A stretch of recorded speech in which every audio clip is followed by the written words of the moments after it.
l'impression à la demande et on est ensemble pendant à peu près 50 minutes. Je vais commencer par vous présenter les experts que j'ai autour de moi. On va commencer par Éric Piton.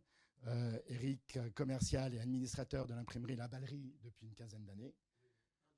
Un des administrateurs. Stéphane Play, à sa droite, directeur de production aux éditions Ellipse. Un long parcours dans l'édition avec de nombreuses responsabilités techniques, logistique, administration des ventes et production. Aude Desban, commercial de Book and Demand sous l'égide de l'entreprise Libri, qui est le plus gros grossiste, enfin qui est le grossiste avec le plus grand nombre de titres disponibles en Europe. Et Frédéric Fabi, à ma gauche, fondateur et président de Dupliprint, que j'aime qualifier d'entrepreneur dans l'âme. Je voudrais commencer cette présentation par une petite anecdote personnelle, juste pour ouvrir les débats. Mon père, journaliste de profession, avait comme rêve de terminer l'écriture et l'impression du livre de sa vie avant de quitter le plancher des vaches, comme on dit. L'objectif a été atteint grâce à l'impression à la demande. À peine avait-il fini l'écriture de son livre que j'ai eu le temps de le mettre en page, envoyer le PDF à un imprimeur. À l'époque, il s'agit... 1, 2, 3, oui. Un imprimeur... Ah, j'ai plus de pile. Hein, il veut pas. Comme ça, c'est mieux. 1, 2, là, ça marche. OK. Donc, à l'époque, c'était CPI. Et j'ai pu avoir les ouvrages quelques jours après, sans aucune intervention entre moi et l'imprimeur. On en a imprimé 150 à l'époque. Et à peine les éditions, enfin le livre imprimé, j'ai pu le montrer à mon père, lequel était satisfait de son ouvrage et il nous a quittés quelques jours à peine après l'impression du livre. Comme quoi, sans l'impression à la demande, ça n'aurait pas été possible. Je pense que c'était une belle histoire à raconter comme introduction. Et pendant les 50 minutes qui nous restent, on va voir le parcours de ces technologies depuis les 15 dernières années et l'évolution de la technologie dans les années à venir. Je voudrais donner la parole à Éric tout d'abord. Éric, est-ce que tu peux nous... Ouais, ça marche ? Ça marche ? Oui, on t'entend. Ouais. Éric, est-ce que tu peux nous décrire comment l'impression à la demande est arrivée à la Ballerie ? Et plus généralement, est-ce que ces technologies sont nécessaires ou pas pour les imprimeurs et pour leur bilan d'exploitation ? Alors, comment c'est venu chez nous ? C'était une idée d'Hubert Pédurand, qui un jour au conseil d'administration nous a dit il y a des trous dans la raquette, on est capable de faire des livres à partir de 300 exemplaires jusqu'à à peu près 10 000. Et il nous a dit, il y a peut-être quelque chose qui est manquant, à savoir de 1 à 150, 200 exemplaires. Donc il nous a convaincus. Il nous a convaincus du bienfait d'ouvrir la Ballerie Express. Donc la Ballerie Express, c'est plusieurs machines. On a investi et on a créé une petite cellule au sein de la SCOP, et qui s'appelle maintenant toujours la Ballerie Express. Et l'idée, c'était de reprendre le marché de 5 exemplaires jusqu'à 150. Et on a acheté pour ça des Xerox, donc une Xerox, une Irides, et puis la KM1 pour les couvertures et les hors-textes. On avait l'intention au début de faire de la publicité. En 3 semaines, c'était plein comme un œuf. Donc on a bien vu qu'il y avait vraiment un marché, donc on a racheté une deuxième Xerox, et maintenant on pense encore à se développer dans ce secteur-là. Et notre cœur de cible, c'est le business to business, c'est-à-dire que quelqu'un qui vient avec sa vie, son œuvre sous le bras, on va lui dire gentiment non, passez par soit une maison d'édition, soit un graphiste, etc. Et on est capable de vous imprimer un livre en 10 exemplaires, en 20 exemplaires. Hein, donc ça, c'est assez important. Ça existe maintenant, la Ballerie Express existe depuis un petit peu moins de 10 ans.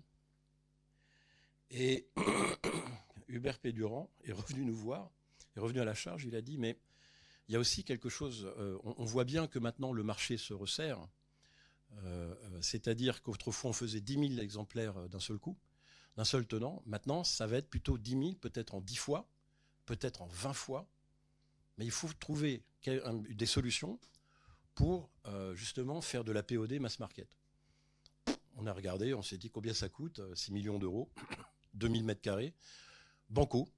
On est allé, on a investi donc dans une HP, 2000 mètres carrés. Ensuite, c'est le Muller-Martini, avec un robot pour gerber les livres. Et grosso modo, le mass market, qu'est-ce que ça veut dire? J'ai quelques exemples ici. Eh bien, en POD toujours, c'est que le livre de poche, par exemple, ou Pocket, le lundi va nous commander 500 exemplaires de celui-ci, 300 exemplaires de Stephen King et 500 exemplaires. Ils appuient sur le bouton le lundi, je vous jure que c'est vrai, le mercredi, ils rappuient sur le bouton pour 3000 exemplaires de celui-ci, aucun de celui-là, et 1000 exemplaires de celui-ci, etc., etc. Et l'avantage de ce POD mass market, c'est qu'on va facturer, par exemple, 10 000 exemplaires divisés par X titres, eh bien, le 150 exemplaires va être vendu aussi cher que le 1000 exemplaires. Donc ça évite... Alors, c'est un avantage fondamental. C'est du coup, notre machine, la Ballerie 2, est unique en son genre en Europe. On est les seuls à avoir ce type de machine. Et tout le monde s'est précipité, alors notamment pour le livre de poche, mais ça marche aussi pour des trains comment dirais-je, d'impression. Et on imprime à la continue. C'est-à-dire qu'entre ce titre-là, à 150 exemplaires, et celui-ci qui va être, admettons, imprimé à 3000, à la suite, la machine ne s'arrête pas. Tant que c'est le même papier, le même format. Donc ça, c'est vraiment quelque chose qui est assez unique. Évidemment, livre de poche, Pocket, tous ces grands faiseurs ont trouvé ça très très bien parce qu'en fait, nous ne faisons que les queues de stock. Et à la fin de l'année, l'idée, c'est que au lieu d'avoir 150 000 exemplaires de livres de poche stockés quelque part, c'est zéro. S'ils se débrouillent bien, normalement, à la fin de l'année comptable, il doit rester 100, 200, 300 exemplaires. Ils savent que derrière, ils peuvent appuyer sur le bouton quand ils veulent. Donc ça, c'est vraiment quelque chose de fondamental. Donc, la Ballerie 2 est plein comme un œuf. Vraiment. J'ai pas peur de le dire. On est plein comme... voilà, ça marche. Et c'est vraiment un marché qui est, je pense, en expansion, comme je vous expliquais tout à l'heure. 10 000 exemplaires saucissonnés en 20 fois. Donc c'est tout. On est plutôt heureux de ce qu'on a fait jusqu'à présent. Alors, pour revenir à la Ballerie Express, donc les très très petits tirages, eh bien, on va faire de 5 exemplaires jusqu'à 150. Ça va être des services presse. Ça va être le livre de Ma vie, mon œuvre. Ça va être aussi des livres de famille. Ça peut être des essais aussi. Donc c'est vraiment flexible. Et là aussi, l'autre avantage, c'est qu'une maison d'édition qui ne croit pas vraiment sur un titre va pouvoir garder de la trésorerie, faire une centaine d'exemplaires et commencer avec du 80 grammes, la carte normale.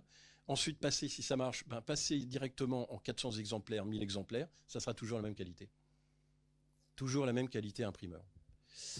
La Ballerie Express aussi fait des tirages de tête. Enfin, c'est la machine un petit peu à tout faire. C'est le carrefour on sait tout faire, ou pratiquement, à partir du moment, comme disait Henry Ford, à partir du moment que c'est du noir, et avec des insertions de hors-texte. Écoute, merci Eric. Il nous reste encore 2 minutes. Peut-être que tu peux nous décrire, quand on a préparé cette conférence, tu nous parlais d'une expérience pendant le Covid, en fin de Covid, sur des exemplaires que vous distribuez dans les mairies, que vous pourriez... ah oui, alors c'est tout à fait autre chose. Mais voilà, avec la POD, on a pu le faire. On a eu une idée saugrenue, c'est de se dire que les mairies étaient envahies de personnes âgées, etc., qui venaient chercher leur laissez-passer. Et on a eu l'idée de faire un livre complet en 21-29-7, un livre complet d'attestation Covid en plusieurs langues. Et pour les non-voyants aussi, les malvoyants, les illettrés, les Anglais, les Chinois, en arabe. Et donc, c'était du recto verso, c'était les attestations les moins chères du monde, rendues à la feuille. Donc, et personnalisables par rapport aux mairies, qui ont commencé à acheter. Ils se sont dit, mais c'est absolument génial parce qu'effectivement, on est continuellement sollicité par nos concitoyens qui viennent en mairie, ça nous coûte super cher et on n'a pas le personnel. Et après, c'était distribué directement dans les boîtes aux lettres. Alors, je me suis trompé, c'était pas un 21-29-7, c'était un 14-21. Voilà. Ok, bah écoute, merci Eric. Maintenant, je vais me tourner vers Stéphane et Aude. Est-ce que vous pouvez nous décrire en quoi la collaboration que vous avez entre vos deux entreprises est une collaboration gagnante-gagnante et en quoi le fait de travailler ensemble vous apporte la souplesse et l'agilité nécessaires? Je sais que Aude a quelques photos et quelques chiffres à nous présenter et j'aimerais que Stéphane, tu focalises plutôt sur l'esprit de l'éditeur plutôt que bien sûr de l'imprimeur puisque vous êtes le seul éditeur autour de la table, donc ça serait bien d'avoir la vision de l'éditeur. À vous. Oui, alors je vais déjà commencer par vous présenter ce qu'on fait. Moi, je suis responsable commercial France pour Books on Demand Libri. Books on Demand, c'est le spécialiste de l'impression à la demande à l'unité. C'est peut-être un peu différent de ce que font mes compatriotes ici. On est vraiment spécialiste de l'impression à un exemplaire. Et en fait, on fait partie donc, du groupe Libri. BOD a été créé par Libri pour répondre aux besoins des éditeurs quand ils se sont rendus compte que les tirages diminuaient au fur et à mesure. Donc, ils ont créé Books on Demand vraiment pour l'impression à l'unité, pour éviter du coup tout ce qui était stockage chez Libri. Libri qui est le plus gros grossiste en Allemagne. Du coup, il y a quelques années, on a décidé de rassembler l'expertise de l'impression de Books on Demand avec l'expertise de la logistique de Libri, en déménageant le site de l'impression dans les entrepôts de Libri pour vraiment pouvoir, offrir aux éditeurs donc, tous les services logistiques derrière l'impression d'un exemplaire. Je vais vous montrer quelques photos. Tout est la production qu'on vient donc de déménager. Donc, ce qu'on propose, si ça va bien, oui. Alors, on imprime, donc comme je vous disais, à partir d'un exemplaire. Une fois qu'on s'est imprimé un exemplaire, on peut en faire plus, on va jusqu'à 1000. On intègre donc totalement la logistique après cette impression. Donc, une fois que le livre est imprimé, il va partir directement auprès de celui qui a commandé. Ça peut être aussi bien un auteur, comme le cas que tu as dit tout à l'heure, aussi bien qu'une librairie ou un entrepôt d'une grande enseigne. On a aussi des partenariats qui nous permettent d'imprimer dans le monde entier, pour des raisons voilà. Enfin, on peut imprimer dans le monde entier et livrer, bien sûr, un peu partout. Alors, on est basé en Allemagne, à Bad Hersfeld, c'est en plein centre du pays. On est présent en France depuis 2007, donc bientôt 18 ans. On travaille actuellement avec environ 500 éditeurs français. Donc toutes les photos que vous voyez, c'est le site de production. On a 20 000 m² pour le site. Et comme je vous disais, on a déménagé il y a 3 ans. Du coup, on en a profité pour vraiment renouveler tout le parc de machines. Actuellement, on travaille sur 4 lignes HP. Sur rouleau et on a investi cette année sur 4 lignes Canon pour ce qu'on appelle l'impression premium. Donc sur ces 20 000 m² de production, on a une capacité de 45 000 exemplaires par jour, ce qui fait à peu près 5 millions d'exemplaires par an. Cette année, on sera même sur 5,5-6 millions. Et donc comme je vous disais, on a un tirage moyen qui est très très faible, on est à 1,4 exemplaires. Comme on reçoit aussi beaucoup de commandes de libraires directement, c'est vrai que ce sont des commandes de lecteurs derrière, donc ce sont des commandes fermes, on imprime l'exemplaire et on l'expédie directement. Au niveau des caractéristiques d'impression, on a une certaine standardisation, bien sûr, puisqu'il faut qu'on soit capable de sortir 45 000 exemplaires à l'unité dans la journée, mais on laisse quand même une certaine flexibilité, c'est-à-dire que tous les formats sont possibles. On a 5, bientôt 6 papiers différents. On est capable d'imprimer du brochet aussi bien que du relié avec jaquette ou même du relié cousu. Et on peut imprimer bien sûr de la couleur. Donc voilà, ça c'est au choix selon l'éditeur pour chaque titre qui souhaite passer chez nous. Maintenant, je vais laisser la parole à Stéphane qui va nous présenter les éditions Ellipse. Bonjour. Ouais, en préambule, je vais vous parler d'Ellipse, donc peut-être tout le monde ne connaît pas cette maison, même si pour ceux qui ont fait des études, c'est incontournable.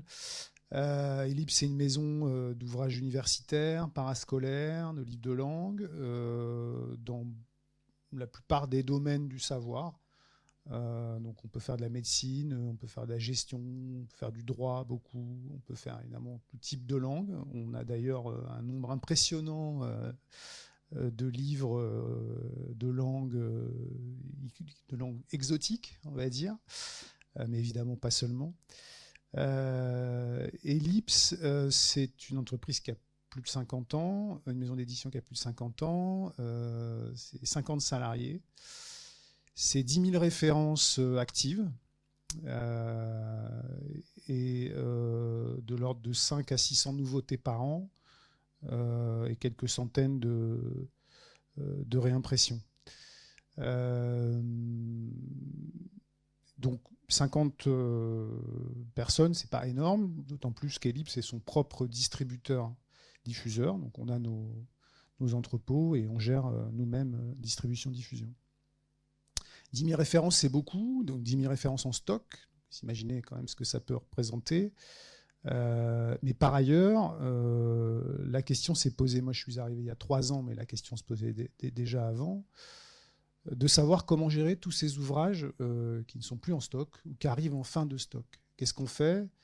Est-ce qu'on réimprime, comme j'ai pu le faire dans une entreprise précédente en tirage court, notamment avec Dupli, La Ballerie et d'autres, avec Union Distribution, qui était notre distributeur à l'époque, ou est-ce qu'on trouve un autre principe qui éviterait effectivement qu'on ait à gérer du stock, y compris des stocks très courts, puisque parfois un bouquin se vend à 10 exemplaires ou 15 exemplaires par an, ou 50 exemplaires par an, mais si on n'a pas de stock, on ne le vend pas. Et faire des stocks dans ces quantités-là, c'est quand même compliqué, ça demande de la main-d'œuvre, de la logistique. Bon.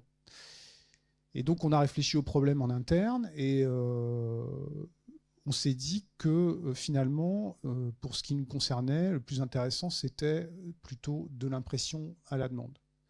Donc pas du tirage court, comme on peut le faire chez Dupli ou chez La Ballerie, mais vraiment de l'impression à la demande. Donc on a fait le tour un peu de ce qui pouvait nous être proposé en France et dans les pays limitrophes. Et c'est finalement la solution Books on Demand qui nous a paru la meilleure. Alors à la fois effectivement en termes de machines, Aude vous a montré tout ce que Books on Demand possédait dans son parc machine. L'absence de contraintes évidemment sur les formats, la possibilité d'utiliser des papiers différents. Bon, alors nous, nos bouquins sont essentiellement quasi uniquement brochés chez Ellipse dans le domaine universitaire parascolaire, on s'en doute un peu. Mais voilà, donc pourquoi l'impression à la demande? Parce que ce qui est intéressant aussi chez BOD, c'est que BOD s'appuie, donc, comme le disait Aude, sur Libri, c'est la même entreprise, et Libri, c'est une entreprise de distribution. Et dans ce cadre-là, notre relation B2B est gérée en direct par Libri. Donc nous, on passe des commandes de manière automatique, hein, c'est-à-dire que les libraires en réalité passe des commandes via un flux informatique qui va alimenter directement Books on Demand, qui va imprimer les bouquins et qui va les livrer chez Prism, à la Fnac, chez Gibert, etc. Donc il y a vraiment une très grande souplesse et une fois que le système est mis en place, ça tourne tout seul. Alors évidemment, il faut l'alimenter en mettant des titres dans le dispositif. C'est le principe. Donc il y a au départ effectivement un peu de travail en amont de préparation. Il faut évidemment préparer les flux, il faut préparer les fichiers, il faut les mettre à disposition. Mais une fois que tout ça est fait, ça roule tout seul, quoi. Donc c'est quand même un énorme avantage. Et notre distributeur, c'est-à-dire nous, puisque on se distribue nous-mêmes, est affranchi de cette gestion d'épicerie, si j'ose dire, et c'est pas un terme négatif, pour se concentrer sur les stocks et les quantités plus importantes. Voilà. ce que je peux dire. D'accord. Écoute, il nous reste encore 5-6 minutes. Est-ce que vous pouvez nous décrire, j'imagine lorsqu'on imprime à 1,7 exemplaires en moyenne, on doit automatiser l'ensemble du flux de production, de la prise de commande, déposition des PDF jusqu'à la livraison. Est-ce qu'il y a un besoin d'une informatique dédiée, d'un ingénieur informatique sur place, et un peu peut-être nous parler du retour sur investissement, enfin voilà, quelques questions un peu génériques. Oui, alors pour que ça fonctionne, il faut que tout soit entièrement automatisé. Comme disait Stéphane, on reçoit les commandes de façon automatique dans le flux. Ensuite, c'est à notre production de faire des batchs en fonction des formats, des papiers, des titres, pour optimiser l'impression. Et ensuite, l'expédition. Et en fait, tous les livres imprimés vont passer par un système de sac. Chaque livre imprimé va bénéficier d'une sacoche, en fait, qui va être transporté ensuite automatiquement vers le service d'expédition Libri, qui lui-même est aussi très automatisé, puisque Libri, c'est environ 700 000 envois par jour. Donc les flux BOD rentrent dans ce système-là, et oui, l'automatisation doit être totale. Je vous invite d'ailleurs, ceux qui sont intéressés, à aller voir. Nous, on est allé visiter Libri BOD. C'est très, très impressionnant en termes d'organisation, de logistique. C'est vraiment un spectacle en soi de voir. Et on imagine bien qu'effectivement, pour imprimer 45 000 exemplaires à l'unité ou quasiment à l'unité, il faut une organisation absolument sans faille. Et c'est vrai que BOD, pour ça, est assez extraordinaire. Je dois dire que voilà, on a commencé notre collaboration en juin 2024. On a déjà imprimé évidemment des milliers et des milliers d'exemplaires, quasiment sans accroc. Les délais sont tout à fait généralement respectés. Alors bon, forcément au départ, il y a toujours un petit peu de mise en place et de choses à régler, y compris avec des grandes marques comme la Fnac par exemple, mais Libri a justement cette expérience logistique qui fait que ça va très vite et que ça tourne. Ce que je voulais dire aussi, c'est que nous, on a utilisé l'impression à la demande au départ pour effectivement des ouvrages qui se vendent à 10, 50, 100 exemplaires par an. On peut se dire, bon, c'est pas beaucoup, mais alors quand on a mis en place des milliers de titres dans ce dispositif, au bout du compte, ça fait quand même du chiffre. Et c'est du chiffre qu'on ne ferait pas parce que les bouquins sont en rupture, et que si on devait faire des courts tirages, alors certes, un distributeur comme UD c'est organisé différemment, ils ont mis en place des systèmes très performants pour pouvoir monitorer des ouvrages, relancer des impressions à 4 exemplaires qui vont stocker, etc. Bon. Nous, l'idée, c'était plutôt effectivement de s'appuyer sur Libri dans ce domaine, mais on se sert aussi d'impression à la demande pour pallier d'éventuels manques sur des ouvrages qui viennent de sortir, qui sont là depuis un certain temps, et puis d'un seul coup, il y a une demande. On ne peut pas toujours prévoir.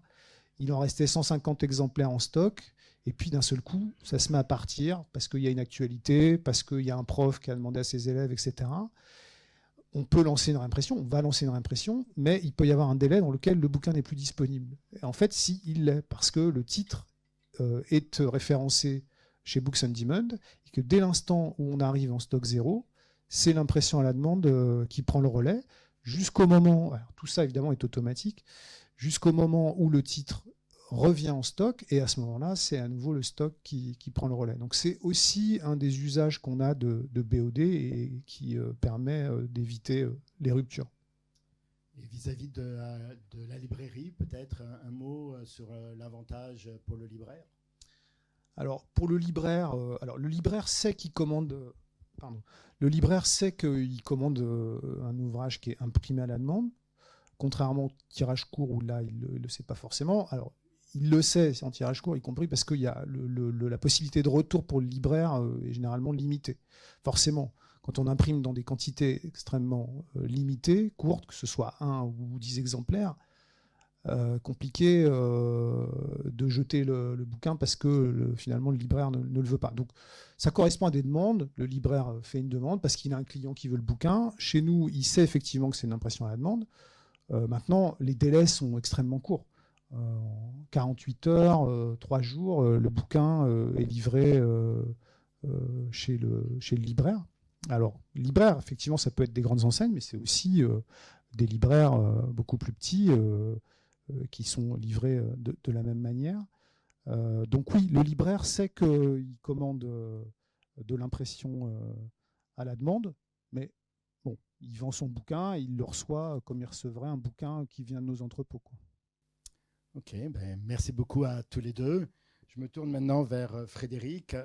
En quoi, Frédéric, ces technologies peuvent avoir, ou quels pourraient être les écueils de ces technologies, et surtout, si vous pouvez nous parler de l'avenir de ces technologies dans les années qui viennent. Alors, bonjour tout le monde. Moi, je vais revenir un peu sur les technologies d'impression numérique, puisque quand on parle de print on demand, ça peut être la print on demand d'un livre, mais également une affiche, du papier peint, n'importe quoi.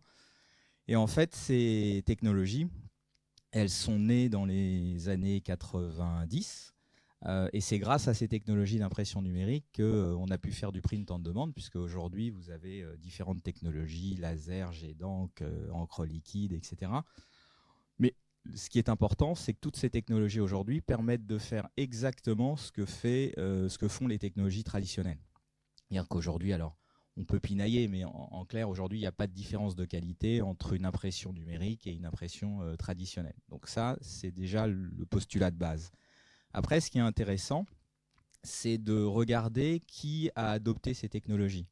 Dans les années 90, il y avait des prestataires comme nous qui ont des nouveaux entrants, qui ont adopté ces technologies, avec une logique un peu différente des prestataires de l'époque, qui était de dire qu'est-ce qu'on va pouvoir apporter au marché que le marché n'a pas aujourd'hui, les manques. Et donc, on a utilisé ces technologies d'impression numérique pour justement répondre à des nouveaux besoins. Et ça, c'est vraiment important. Si vous allez voir dans ce que je vais vous expliquer, ce qu'on fait nous pour le livre, on est toujours parti du besoin du client. Puis après, vous avez des imprimeurs traditionnels à l'époque qui avaient de l'offset, qui imprimaient en rotative peut-être à 20 000 bouquins, puis en offset 10 000, et qui se sont dit, il y a le marché qui demande aujourd'hui 500, on va acheter des presses numériques et on va faire du 500. Mais l'approche est complètement différente entre une approche où on part de la problématique du client et une approche où on part de la demande du client. Donc, tout ça pour arriver à notre sujet du jour, qui est l'impression à la demande. Et nous, l'impression à la demande de livres, on s'est positionné sur un concept qu'on a inventé avec les clients, qui est le tirage court dynamique, qui est né à peu près il y a 6-7 ans. Et on est parti de la problématique du client en disant, puisqu'on avait jusqu'alors l'habitude de discuter uniquement avec les responsables de production des éditeurs. Et le responsable de production d'un éditeur, il cherche le meilleur rapport qualité-prix. Donc, plus il imprime, moins c'est cher, donc il a tendance à plus imprimer.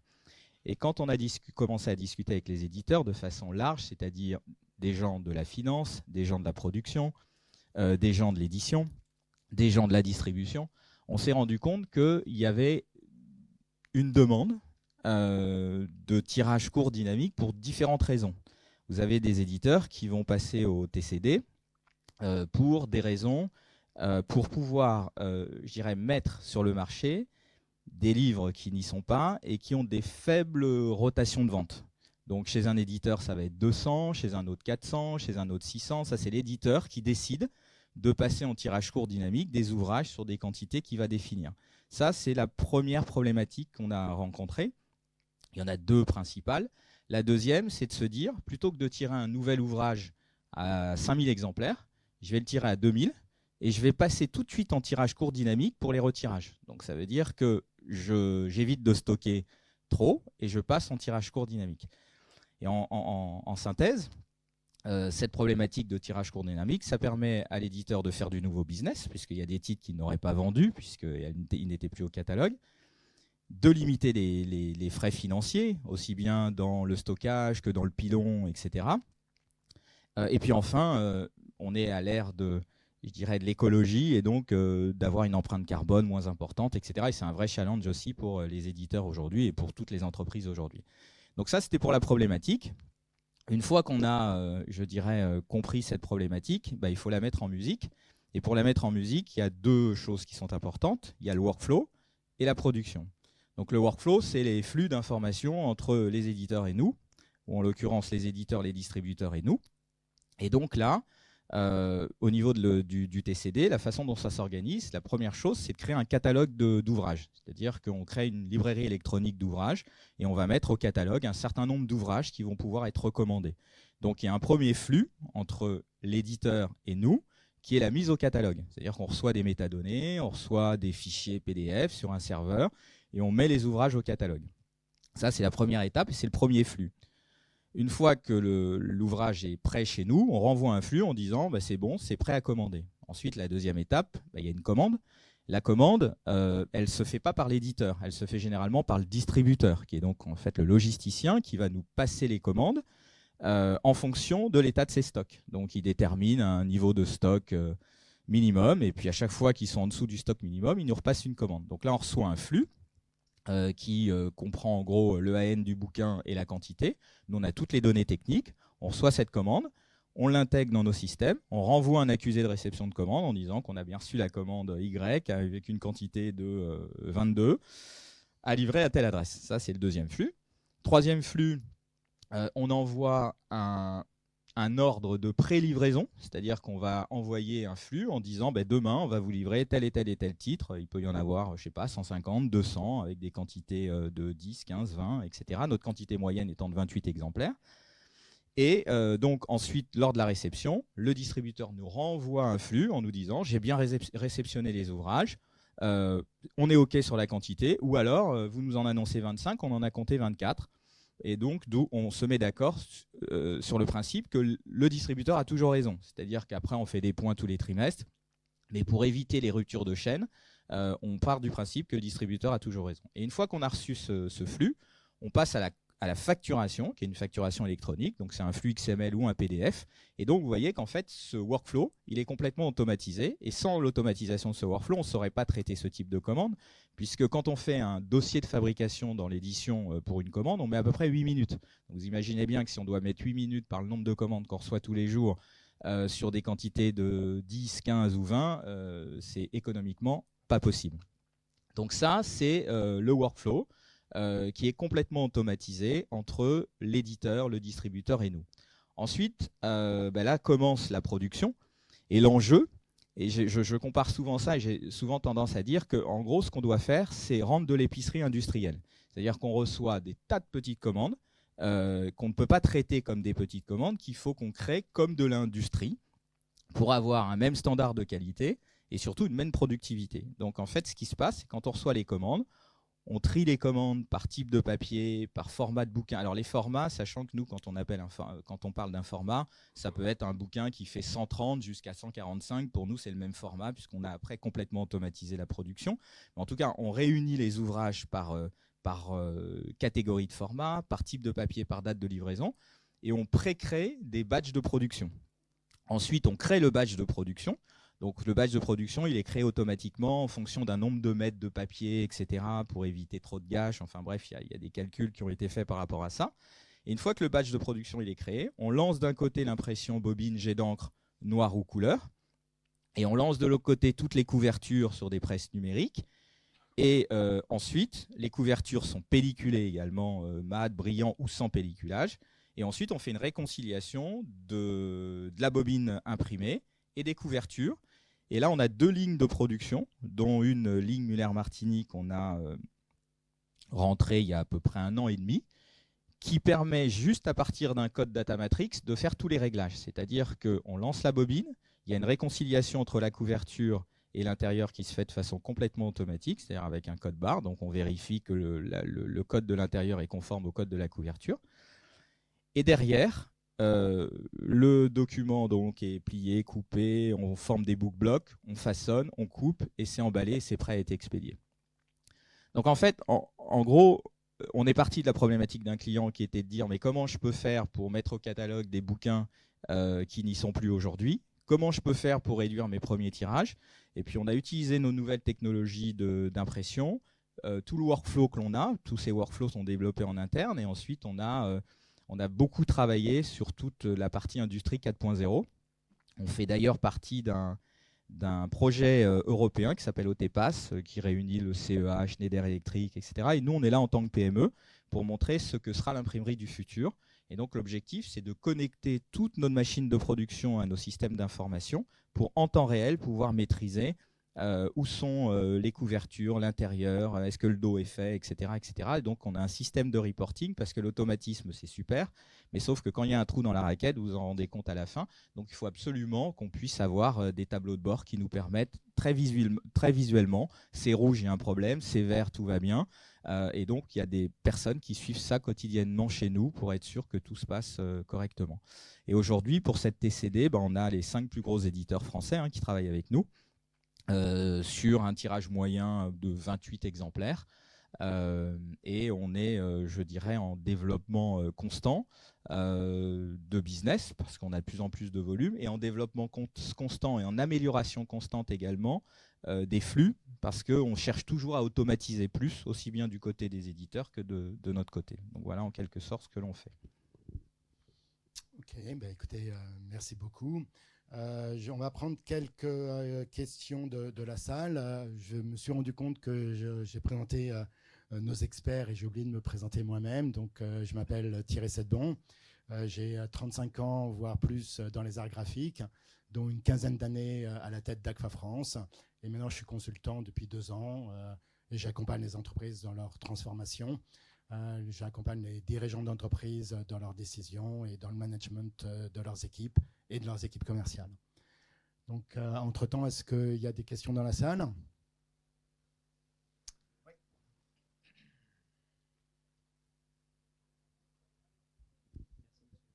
Oui, une petite question. Si on vous compare à LSF et HLD, imaginons un éditeur X qui est face à BOD Libri et LSF HLD. Comment va-t-il faire son choix ? Question délicate, parce que c'est...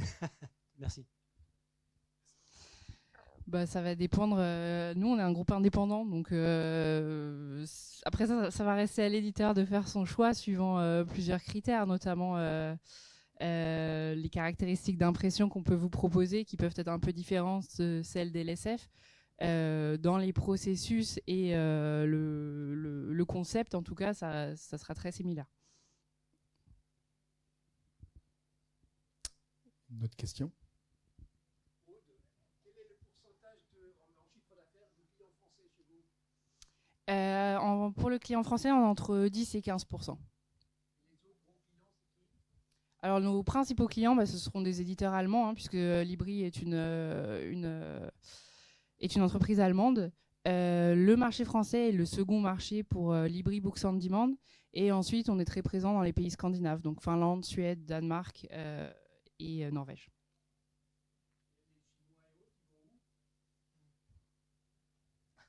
Bonne question. Il reste en Chine.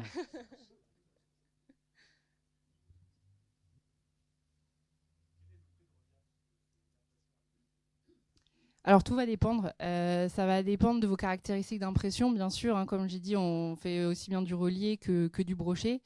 Et du prix de vente, bien sûr, que l'éditeur va fixer.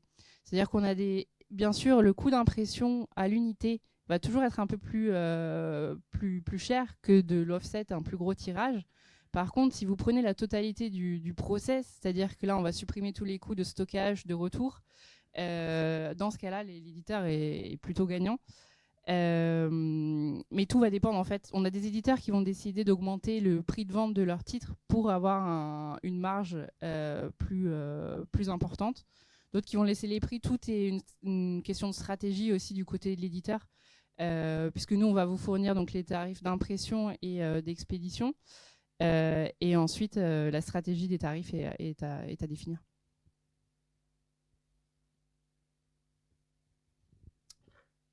J'ai peut-être une question.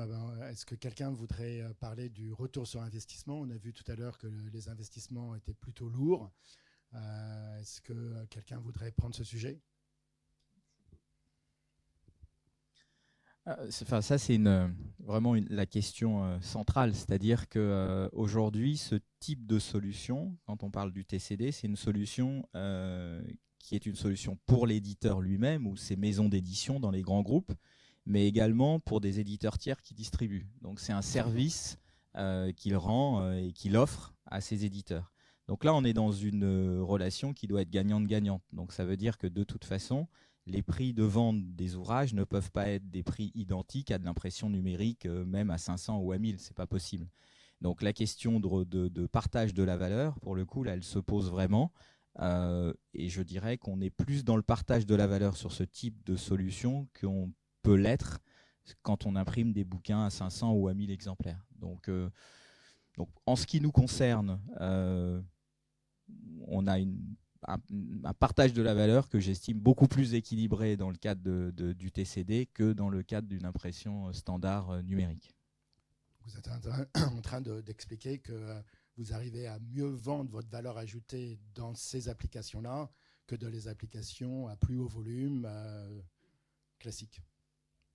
Oui, parce que c'est ce que je vous disais en préambule, c'est-à-dire qu'on a deux façons d'aborder ce marché de l'impression numérique. C'est soit essayer de trouver et de répondre à des problématiques que le client ne se pose même pas, parce qu'en fait, ce travail de réflexion, il a été fait chez l'éditeur, bien entendu, mais chez nous, c'est-à-dire qu'on a été très moteur pour essayer de comprendre la problématique du client, etc. Quand vous êtes sur des impressions, je dirais, à 3000 exemplaires, 4000 exemplaires, 1000 exemplaires, etc., la valeur ajoutée, elle est moins importante. Et donc, tous les imprimeurs qui sont ici dans la salle, je pense, me contrediront pas.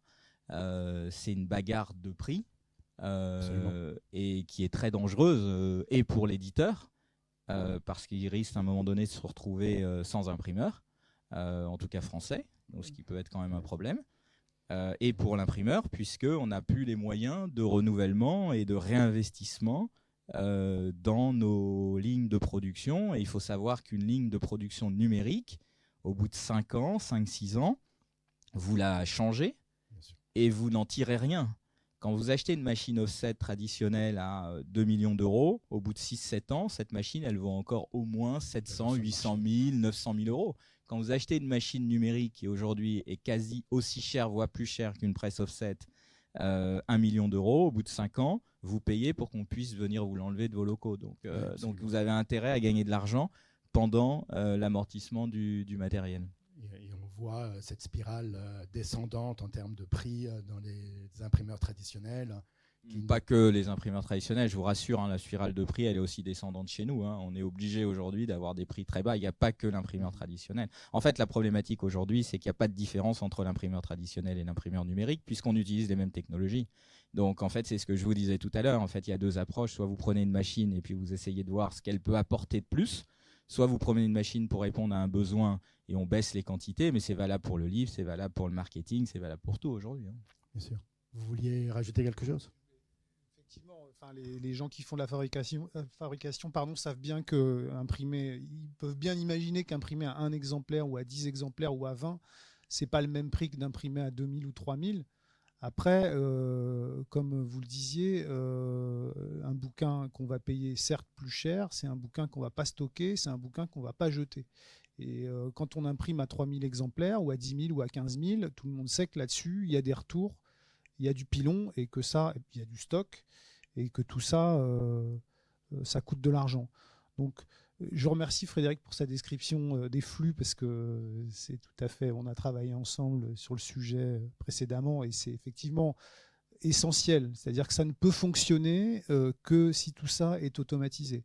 Et c'est aussi d'ailleurs pour un service fabrication un soulagement parce que c'est autant de dossiers de réimpression sans intérêt, sans valeur ajoutée, qui passent comme ça, qui sont automatisés et qui évitent d'être submergés, et ce qui permet de se concentrer sur le cœur du métier, à la fois évidemment sur la nouveauté, mais aussi effectivement techniquement pour fabriquer les bouquins le mieux possible, quoi. Est-ce que vous pouvez nous dire quel pourcentage ça représente chez vous l'impression à la demande au niveau de l'édition ? À peu près.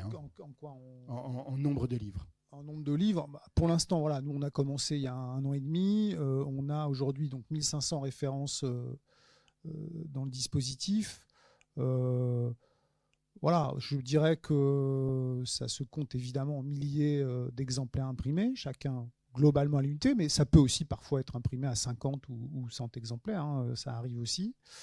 Mais voilà, c'est pas l'essentiel évidemment du chiffre d'affaires de la maison, heureusement j'ai envie de dire, mais c'est une part substantielle et de toute façon c'est toujours bon à prendre quoi qu'il arrive. Voilà, ouais. Sachant qu'il y a une mise en œuvre qui effectivement prend un peu de temps, mais qui n'est pas non plus démentielle. Et une fois que c'est fait et ça tourne. Et ça marche tout seul. Cette chaîne de valeur que Frédéric décrivait, on la retrouve jusqu'à l'éditeur ou est-ce que l'éditeur a une meilleure marge sur ses ouvrages ou pas? Est-ce qu'il a une meilleure marge sur ses ouvrages? En tout cas, il a une marge sur ses ouvrages, ça c'est certain, et on s'en assure, parce qu'on a aussi mis en place, évidemment, il se peut... Alors, il faut quand même dire que la couleur... certes, aujourd'hui, on peut faire de l'impression à la demande en couleur.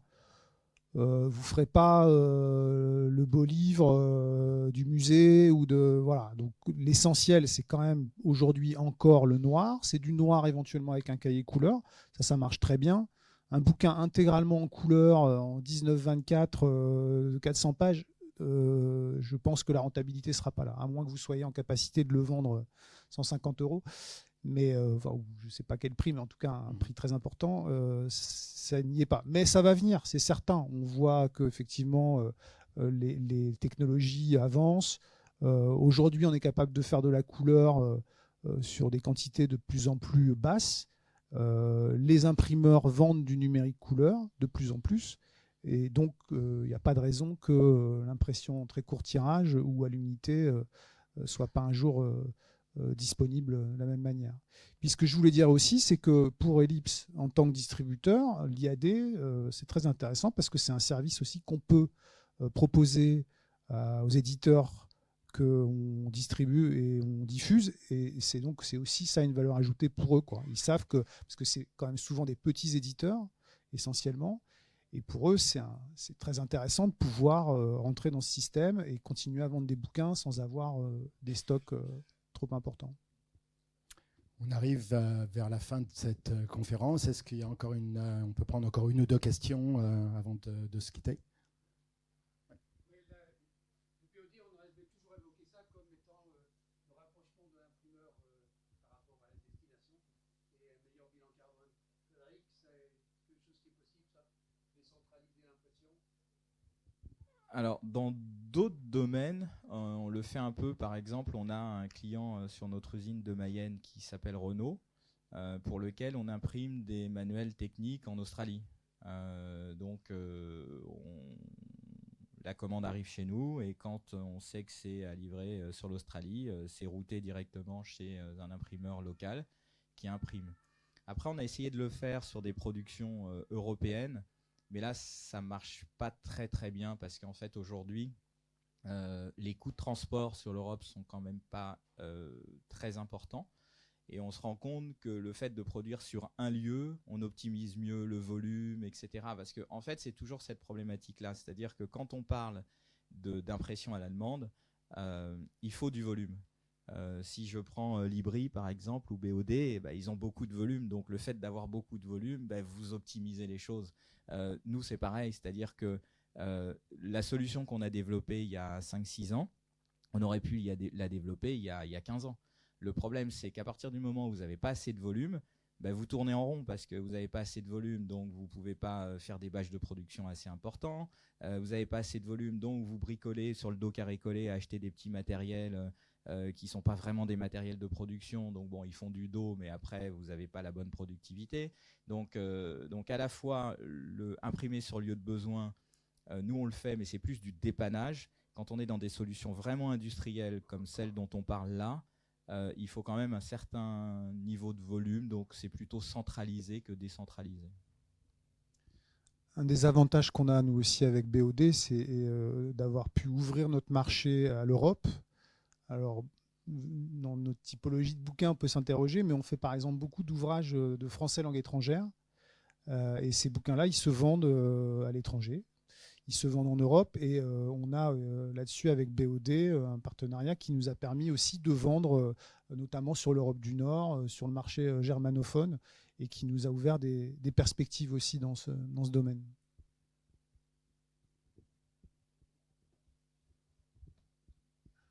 Une autre question? Et est-ce qu'on pourrait pousser le concept encore plus loin pour les gros éditeurs qui ont déjà dans leur catalogue plusieurs milliers d'exemplaires, mettre des machines chez elles, enfin chez l'éditeur? Moi, je pense que ça reprend ce que vous venez de dire. Il faut toujours un volume minimal pour faire ce genre de choses et pour pouvoir proposer aussi les caractéristiques d'impression de cet éditeur. C'est des investissements qui sont quand même très importants et c'est aussi une question de rentabilité, bien sûr. Et puis je pense que ça dépend du sujet, c'est-à-dire que quand on est sur de l'IAD, être proche de la distribution, c'est important, puisque là, vous nous expliquiez que vous imprimez et puis directement, ça part au niveau de la logistique et puis ça part directement chez le client. Dans notre cas, quand on est dans le TCD, c'est de la mise en stock. Donc, il n'y a pas franchement d'intérêt d'être sur le lieu de distribution, puisque, en gros, on est près des distributeurs, vous avez quelques heures pour atteindre le distributeur. Donc la question, c'est plus l'optimisation de la production. Après, si un distributeur voulait vraiment optimiser la production et proposer cette prestation à d'autres, pourquoi pas? Mais là, la question, elle se pose plus quand vous êtes impression, expédition immédiatement. Là, en l'occurrence, vous ne pouvez pas être en dehors du site de distribution. Parce que sinon, il y a une rupture de chaîne. Et on se rend compte dans nos systèmes que les ruptures de chaîne ne sont pas possibles. Certains distributeurs s'y sont essayés et s'y sont cassés les dents, des grands. Voilà, d'autres le font. Effectivement, nous, dans notre recherche, dans notre étude d'impression à la demande, on les a interrogés, on a échangé avec eux et ils sont, voilà, de mon point de vue, clairement beaucoup moins efficaces que. Voilà. Et en plus, ils sont un peu partie prenante, comment dirais-je. Enfin, voilà. Non, mais je pensais plus à des éditeurs qui avaient quelques dizaines de milliers de références ou des livres très techniques. Voilà. Bon, ok. Une dernière question? Bon, ben, j'ai plus qu'à vous remercier tous. Merci d'être venus. La salle est comble. Et puis à très bientôt.